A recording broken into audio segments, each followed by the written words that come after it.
Regresaron los Pro Días de ahorros en Lowe's para ahorrar en grande. Miembros de My Lowe's Pro Rewards ahorran $10 en cubetas selectas de 5 galones de Primer HGTV Home de Sherwin-Williams y pintura para techos Valspar Ultra con envío gratis a la obra. Oferta termina el 9/26. Entrega antes de las 8 p.m. Sujeto a disponibilidad de conductores. Aplican más términos. Detalles en Lowe's.com/Same Day Delivery. Programa de lealtad sujeto a términos y condiciones. Detalles en Lowe's.com/Terms. Sujeto a cambios. Ha llegado Mario Gluck y vino con su asistente hoy. ¿Cómo le va, Mario? ¿Cómo le va? Pau. Sí, vine con alguien que me traduce. Vino Felipao Abacaxi também. Quero falar com você quer falar do Brasil. Sí.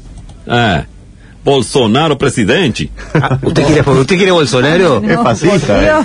No, yo estoy hablando acerca de encuestas. Encuesta. Claro, encuesta. No, queríamos hablar. ¿Cómo le dan los números? ¿Qué números tiene el encuestador? Esta encuesta es 9%. ¿De quién?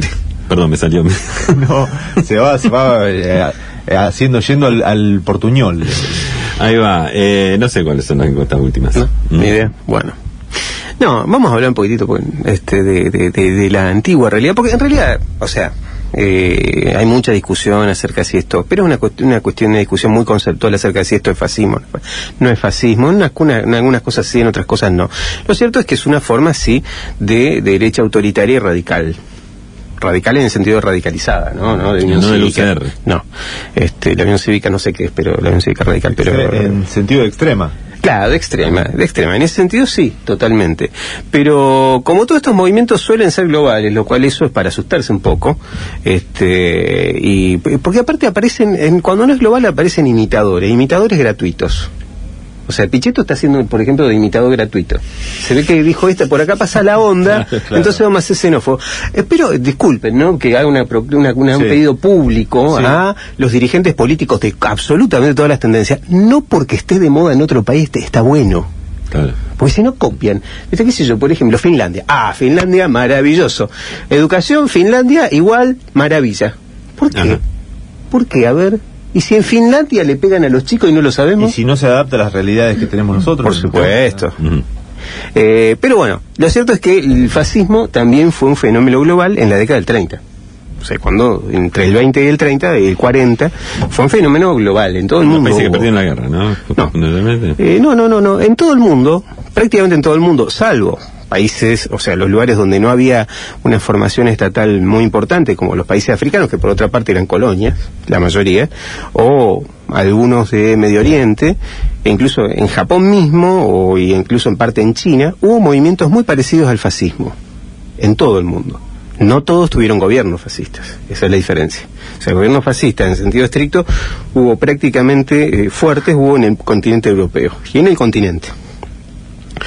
Y en América Latina no fue ajena a todo esto, hubo movimientos fascistas relativamente importantes, o sea, fascistas que como todo el fascismo son globales, como todos los movimientos que suelen ocurrir en la historia contemporánea, pero que se consideran originales todos. O sea, si uno hablaba con un nazi chileno, que ahora vamos a explicarlo brevemente, lo que fue el nazismo chileno, decía, nosotros con el nazismo alemán no tenemos nada que ver. Lo mismo si uno hablaba con los camisas rojas mexicanos, que decían, nosotros algunas cosas sí nos parece bien lo que hace el fascismo allá, pero nosotros hacemos lo nuestro acá. Sin embargo, las coordenadas son más o menos la misma. O sea, porque era un poco contradictorio ser nacionalista y admirar a Alemania, ¿no? Claro, pero por eso, entonces ellos jugaban con esto. El nazismo chileno, lo que pasa acá, cuando escribo en el pizarrón lo escribo con C. Y está escrito con C. Ellos dicen, nosotros somos nazis, pero con C, no con Z como los alemanes. Pues nosotros aparte rescatamos la tradición nacional. Ellos rescataban la tradición nacional autoritaria de Chile, que venía de Diego Portales en adelante, del siglo XIX. O sea, ellos, como acá muchos nacionalistas argentinos que admiraban al nazismo, retomaban la tradición que ellos consideraban autoritaria de Rosas, por ejemplo.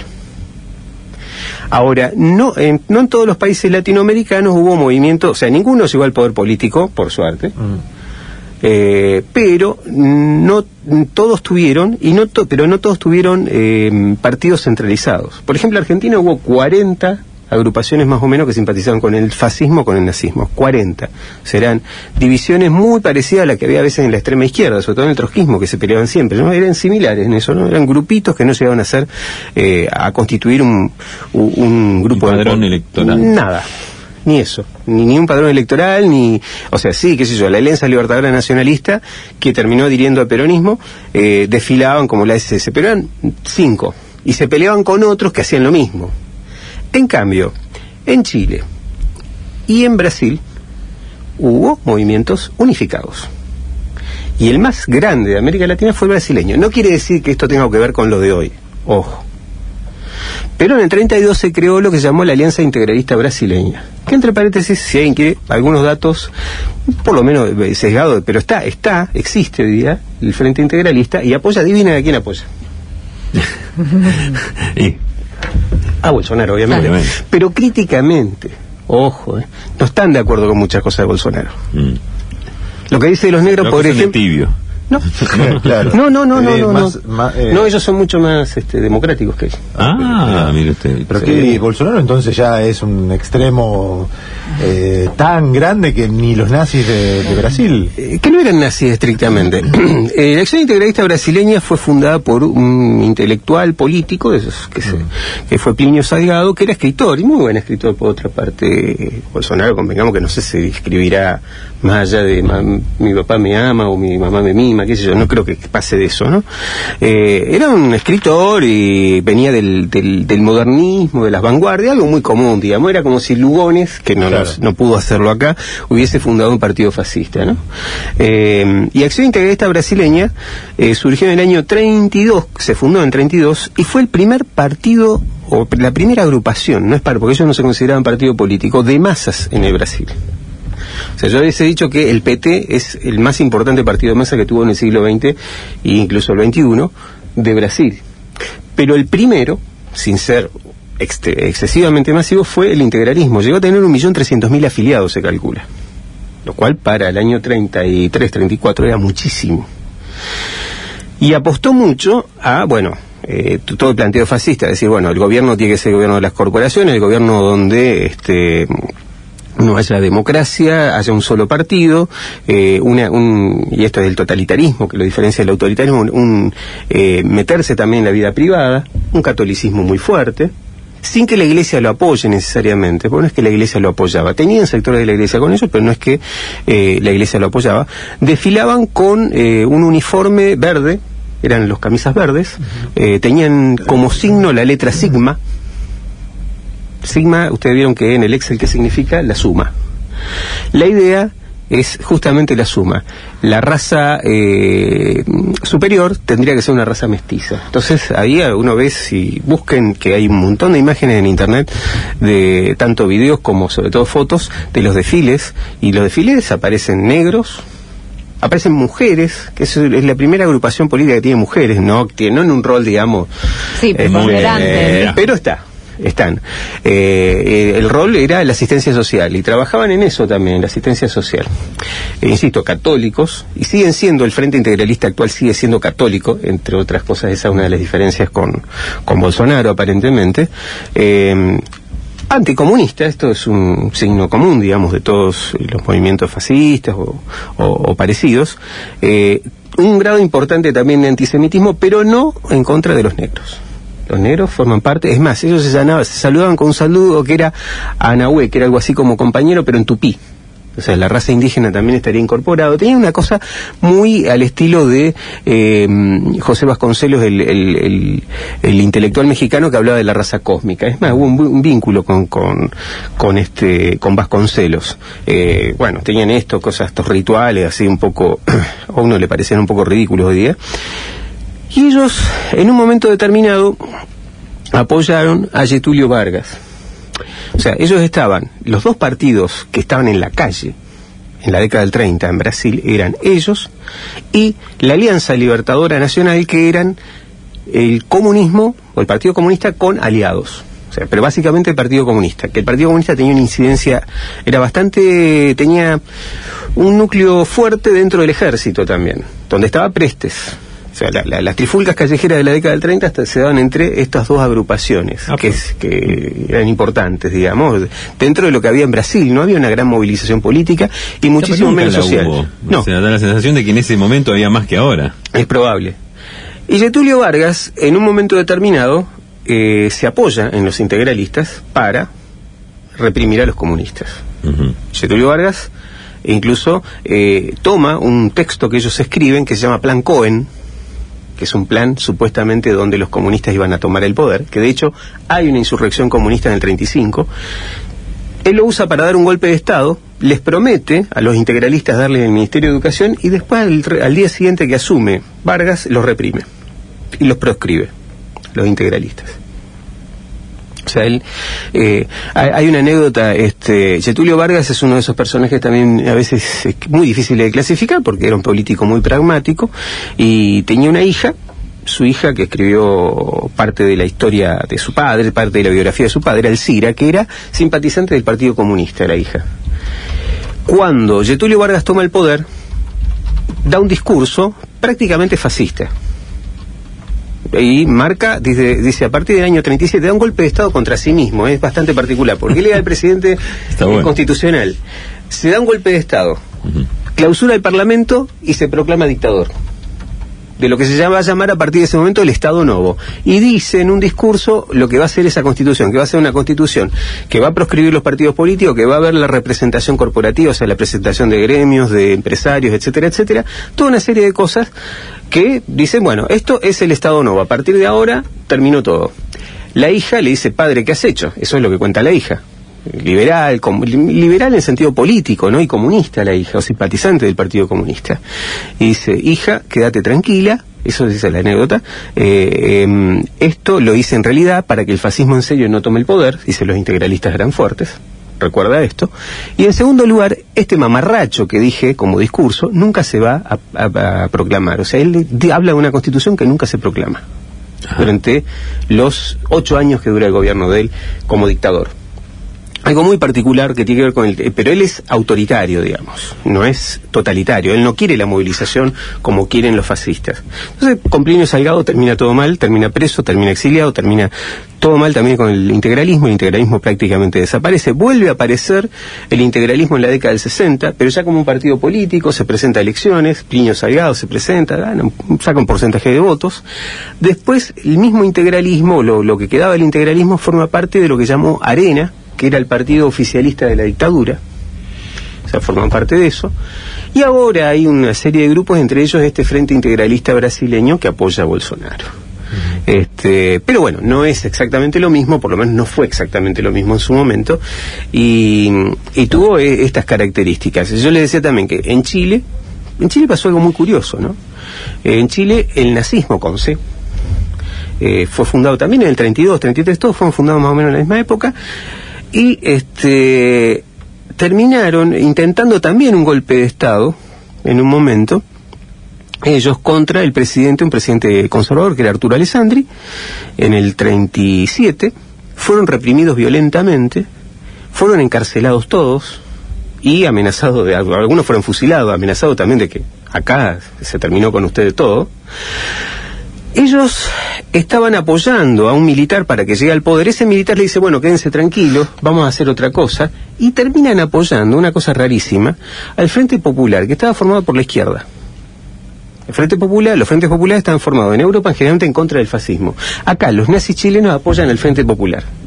Ahora, Mario, la formación de estos grupos en esos años tenía que ver con un intento de frenar el comunismo, o estaba dentro de su ideología por una cuestión de principios, de copiarse entre sí, digamos, o no, o la misión o la formación tiene que ver con un intento de reaccionar o de frenar al avance del comunismo? No, son las dos cosas, sí, son las dos cosas. Lo que pasa es que a veces de parte de los estados, de algunos gobiernos, caso que Getúlio Vargas, era frenar el comunismo, no tenía una convicción particularmente en contra de ni nada que se le parezca, sino era, bueno, hasta acá llegan ustedes, no, esto queremos limitarlo, pero en el caso, por eso más de una vez fueron carne de cañón de algunos gobiernos, pero en el caso del nazismo chileno había una convicción muy fuerte anticomunista, pero de repente, como negocian con el Frente Popular una amnistía, porque ese es el tema, ellos terminan votando el Frente Popular. y terminan disolviéndose, porque ¿quién les va a creer después que ellos son nazis, fascistas, qué sé yo, si apoyaron al Frente Popular? Esto pasó en Chile, también una rareza, ¿no? Y el otro movimiento que yo le decía, que los camisas rojas, era un grupo más de choque que hubo también entre el 34 y el 36 actuaron, los camisas doradas, perdón, que eran los mexicanos, que ellos no tenían un programa muy claro, lo que sí tenían claro que no tenían que entrar a México ni judíos, ni chinos, ni filipinos. O sea, no sé por qué esa gente, pero bueno, lo cierto es que estaban las variables. Estaban los jugadores que dijo, mira, y agregame en la lista. Era una lista de gente, bueno. Entonces, pero de cualquier manera fueron un grupo de choque importante, que peleaban contra los comunistas, obviamente, claramente, pero también hicieron atentados antisemitas en Ciudad de México contra comerciantes judíos, etcétera, etcétera, hasta que en un momento determinado, también el gobierno de Lázaro Cárdenas, que era un gobierno democrático, terminó proscribiéndolo y expulsándolos del país a los dirigentes más importantes. Pero bueno, esa es un poco la historia de... ¿Y tenían algún, es decir, además de lo político, tenían algún plan de desarrollo económico? Económicamente, esto hay que aclararlo, porque económicamente no escapaban a lo que se planteaba en los 30, 40, en cuanto a lo que después se llamaba estado de bienestar. O sea, era una intervención fuerte del Estado en la economía, eso lo planteaban todos. En algunos casos decían economía mixta, una redistribución, no digo muy equitativa necesariamente, porque ellos tienen una cosa de jerarquía muy fuerte, sobre todo los brasileños, pero una redistribución de la riqueza, etcétera, etcétera, eso lo tenían. Y la cuestión de la justicia social, que eso muy... Y eso es tomado porque a Alemania y a Italia eso le permite despegar un poquito económicamente, ¿no? Sí, claro. Sobre todo a Alemania. Claro, a los dos. Intervención económica. A los dos, pero eso porque también Roosevelt lo hace a su manera, claro, ¿no? O sea, también los laboristas británicos en un momento, pero sí, eso es muy distinto. Recién empieza a ver, y eso es una cosa curiosa que pasó en Chile también, ¿no? Que no tiene que ver, porque en Chile, la dictadura de Pinochet, por ejemplo, que no me canso de decirlo, es el primer gobierno que aplica políticas neoliberales en el mundo, es una dictadura, y la de Pinochet, que es una de las dictaduras más sangrientas de América Latina, o sea, digo, porque a veces los neoliberales dicen esto, no, y aparte con el apoyo de los ideólogos máximos del neoliberalismo de esa época, Milton Friedman va a Chile, Freddy von Hayek también va a Chile, y dicen, no, esta es la nuestra. Von Hayek, cuando le preguntan en algún momento, pero usted está apoyando una dictadura y usted es liberal, dice, bueno, pero esto es una cuestión de coyuntura. Con el tiempo, o sea, lo que va a haber libertad acá es de mercado, entonces con el tiempo va a haber libertad política. ¿A usted qué le parece? Claro, eso es lo que decía Alfonsín, que por ser liberales en lo económico devienen en fascistas en lo político. Claro, por eso lo decía en esa época, porque justamente ocurrió esto. O sea, la referencia clara es Chile en eso. Y había un ideólogo también de Pinochet, que uno de los principales ideólogos, que fue uno de los factotum de la Constitución, que era Jaime Guzmán. Búsquenlo también, alguien muy interesante para un Bolsonaro con mucho nivel intelectual, muchísimo nivel intelectual. Pero fue el que armó la Constitución del 80, la que permitió que Pinochet estuviera un tiempo más. Jaime Guzmán era falangista, es un partidario del fascismo español. Y era partidario, como buen fascista, también de la intervención del Estado en la economía. Pero ¿qué pasa? Termina convenciéndose de que lo mejor en ese momento era adherir al monetarismo y a las teorías neoliberales. Entonces hace una amalgama y dice, bueno, en definitiva, lo nuestro, y es muy interesante cómo lo hace, ¿no? Nuestra forma de pensar el gobierno puede tranquilamente encajar junto con el neoliberalismo. ¿Por qué? Porque nuestro enemigo fundamental sigue siendo el mismo, el comunismo. Eso decía Jaime Guzmán, pero bueno, es otra variante, digamos. Que no se decía a sí mismo fascista Jaime Guzmán, pero era falangista, o sea que más o menos parecido. Bueno, Mario, hay algunos mensajes, preguntas, saludos. En este caso dice excelente y muy amena la explicación del doctor Mario Gluck. Gracias, almohadas. Buenas, para el profesor Gluck, ¿qué libro recomienda que sea un compendio de la historia de Brasil o cuáles recomendaría que aborden distintos temas? Hay dos libros de historia de Brasil que circulan, hay tres en realidad. Hay uno que es muy gordo, yo no lo terminé de leer, pero es muy interesante, que se llama Biografía de Brasil.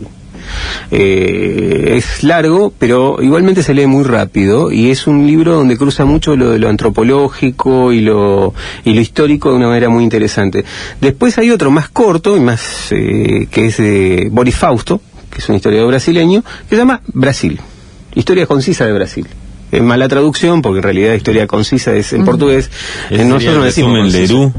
Sí, pero no, es un muy buen libro. Y hay otro que me parece muy interesante para el que quiera cruzar historia argentina con historia brasileña, que se llama Brasil-Argentina, y es de Fernando Devoto y Boris Fausto, que es un libro realmente interesante porque pone en paralelo las dos cosas. Entonces, por ejemplo, uno ve en un momento, qué sé yo, qué pasa con Vargas y Perón, la vieja comparación. Dictadura argentina, dictadura brasileña, dictaduras. Está bueno, ¿no? Y es interesante verlo en paralelo. Bueno, y uno más que decía, no, Lugones era fascista.